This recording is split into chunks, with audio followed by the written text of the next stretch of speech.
एकदा आम्ही सगळ्या मैत्रिणी जमलो होतो बरं का. आणि आमचं असं ठरलं की प्रत्येकजण एकमेकीला आग्रह करत होता, अगं तू गाणं म्हण, अगं तू गाणं म्हण, अगं तू गाणं म्हण. कोणी काही पुढाकार घ्यायला आणि गाणं म्हणायला तयार नाही.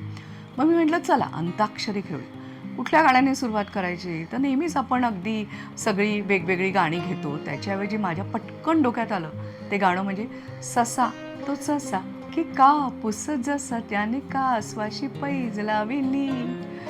हे गाणं म्हणायला आम्ही सुरुवात केली आणि सगळ्यांनी एवढा ठेका धरला. आणि हे गाणं बहुतेकांचं पाठ असतं, कारण आपल्या लहानपणी ते आपण ते इतक्या वेळा ऐकलंय. आणि मग आम्ही ते गाणं म्हणायला सुरुवात केली. मस्त सगळी अशी बालगीतं आम्ही म्हटली आणि छान मस्त आनंद लुटला. आणि नंतर नेहमीच्या प्रमाणे मी त्या गाण्यावरती विचार करत राहिले की खरं तर ससा आणि कासवाची ही गोष्ट आपल्याला नेहमीच लहानपणापासून पण ऐकलेली आहे. पण मला ह्याच्यामध्ये काय जाणवतं माहिती आहे, सगळ्यात महत्त्वाचं म्हणजे मला ह्याच्यामध्ये कासवाचं कौतुक खूप वाटतं. का तर कासव जिंकलं म्हणून नाही, तर मुळामध्ये ससा ही शर्यत जी होती ती सहजपणे पूर्ण करू शकणार हे काय कासवाला माहिती नव्हतं. माहिती होतं की, पण तरीसुद्धा ते चॅलेंज त्याने स्वीकारलं. हे विशेष नाही का?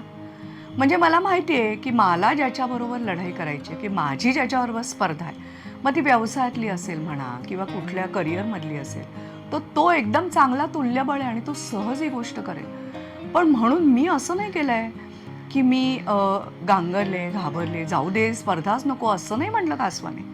कासवाने काय सांगितलं, ठरवलं मनाशी की हो काही हरकत नाही. आणि तो ती शर्यत जिंकला.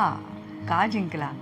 तर त्याच्यामधली एक भावना किंवा एक वृत्ती, ते म्हणजे सातत्य. सगळ्यात महत्त्वाचं म्हणजे त्याने सुरुवातीलाच गांगरून गेला नाही की अरे बापरे एवढा मोठा माणूस आहे आणि एवढा तुल्यबळ आहे, तो काय सहज पूर्ण करेल, म्हणून मी या स्पर्धेत हरणारच आहे, तर मग आपण कशाला भाग घ्या. म्हणून तो निघून गेला नाही, तर तो त्या स्पर्धेत उतरला.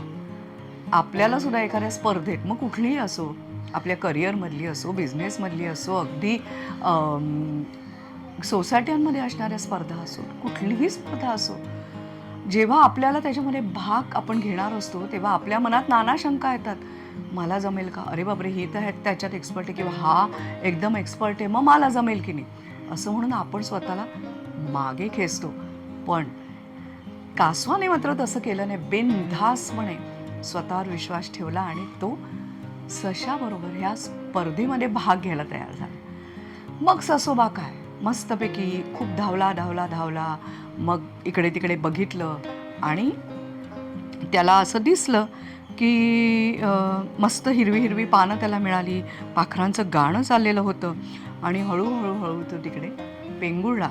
मग कासवाने काय केलं, कासव मात्र सातत्याने सतत सतत सतत चालत होता. आपल्या स्वप्नांचं जो काय पाठपुरावा त्याने केला, तो हरला नाही, स्वतःला कमी लेखलं नाही आणि तो चालत राहिला, चालत राहिला, स्वतःच्या क्षमतेत चालत राहिला.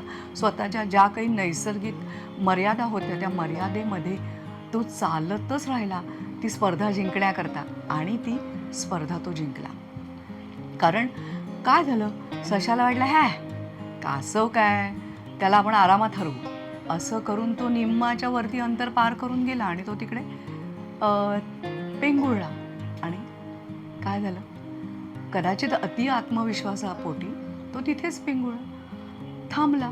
पण कासवाने मात्र आपल्या स्वप्नांचा वेध घेणं थांबवलं नाही. त्यामुळे मला खरंच असं वाटलं की ती जी बालगीतं होती ना आपली, आपल्याला खूप काही सांगून जायची त्या वयात सुद्धा. आपण कदाचित असा विचार त्या वयात केला नसेल, पण मला कायम असं वाटतं की आपल्या स्वतःमधली जी काही कमतरता आहे किंवा आपण स्वतःला जे कमी लेखतो आणि असं वाटतं की नाही जमणार आहे मला सगळं, त्यांच्याकरता हे गाणं खरंच खूप त्यांना बळ देणार आहे.